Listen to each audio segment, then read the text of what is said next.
You've probably been told a story about food. You know, the one about grandma's secret recipes and ancient cultural traditions. It's a nice story, but it's not the real story. The real story is older, it's bigger, and it's written into the very bones of the earth. It's a story told by geography.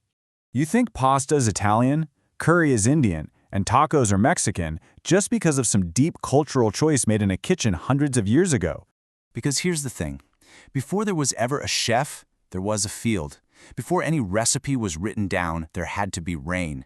And way, way before culture ever shaped a cuisine, there was the map. That's it. That's the first and most important rule. Geography decides what you can grow, it decides what you can hunt, it decides who you can trade with. At the end of the day, geography decides what's on your plate. Culture just gets to be creative with what's left over. So how do we prove it? Well, here's how we're going to break it down. We'll start with the first rule of food, then look for patterns across the world. We'll see it in action with life on the Big River, explore what happened when geography set sail, and finally, prove that even today, the map still rules. Okay, so let's dive into that first rule. Long before any person planted a single seed, the planet had already laid out its terms and conditions. These are the non-negotiable laws of the land. The historian Jared Diamond really nailed it with this. The story of human power, of empires, of technology, it doesn't kick off with some brilliant invention. Nope, it starts with having extra food. And that food surplus is a direct gift from the land. So geographic luck wasn't just about getting to eat, it was about having the time and the resources to build, well, everything else. Think of these as the 4 invisible walls that define every single kitchen pantry on Earth. You've got climate, which dictates your growing season. You've got soil, which determines what nutrients are even available. Water, well, that's a no-brainer. And then there's terrain, the mountains and valleys that decide where anything can happen at all. These aren't just suggestions, they are absolute limits. But this is also where culture gets clever. You know, in the Andes, the terrain makes potatoes the go-to staple. So what did the Incan culture do? It invented chuño, a way to freeze dry potatoes using the high altitude and cold nights to preserve them for years.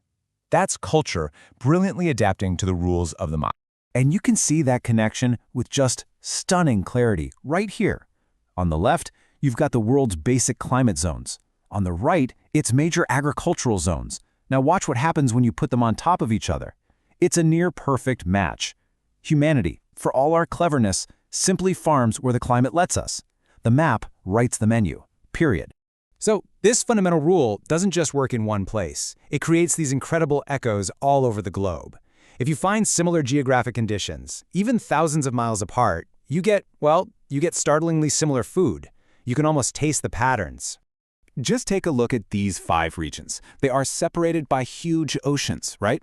But they all share this rare Mediterranean climate. Hot, dry summers and mild, wet winters. And what happens? They all, independently, developed plant life dominated by shrubs and tough, hardy plants. Think about the olive groves of Italy and the chaparral of California. We're talking different continents, different people, but the land was whispering the exact same instructions. You know, there's actually a name for this whole idea. Academics call it geographic determinism. It's basically the theory that the physical world sets the stage for all of human history. Now, it's not saying people have no free will, but it does argue that the choices we have are fundamentally limited or expanded by the map we happen to be born on. Theory is great, but let's see some actual human proof. We're going to zoom in now, from the global scale to the story of a people whose entire life was basically a conversation with their landscape, the tribes of North America's Columbia River. For the confederated tribes of the Umatilla, the Cayuse, and the Walla Walla, the Columbia River system wasn't just a river. It was everything, their lifeblood, a massive network draining 250,000 square miles. It was their highway, their grocery store, and their calendar, all rolled into one. Their whole way of life was this perfect choreography, dictated by the land, called the seasonal round. They didn't just decide to go fishing for salmon in the spring. The salmon's arrival decided for them. They moved up into the mountains for roots and berries only when the mountains said it was time. Their culture wasn't just influenced by geography, it was a direct living expression of it. And this quote shows that even their social values were an adaptation. I mean, think about it. In a world where your survival literally depends on being in the right place at exactly the right time, cooperation isn't just a nice idea, it's a survival strategy handed down by the landscape itself. Culture adapts to what the map demands. Okay, but what about trade? Surely with giant ships and caravans, we finally broke free from the tyranny of the local map, right? Well, it turns out that trying to cheat geography only proves its power on an even bigger scale. We tend to think of trade routes as just these simple lines connecting dots, but they're not. They are paths of least resistance. They follow ocean currents, they catch favorable winds, they snake through mountain passes, and they follow river valleys. They aren't an escape from geography, they're an extension of it. I mean, the entire history of the billion-dollar spice trade was just a relentless search to better navigate the Earth's physical features. From the very first sailors who mastered the monsoon winds, to the Dutch finding what was basically a wind superhighway across the Indian Ocean, every single breakthrough was a geographic one. They weren't creating new paths, they were just getting better and better at reading the map. And here is another huge geographic trump card.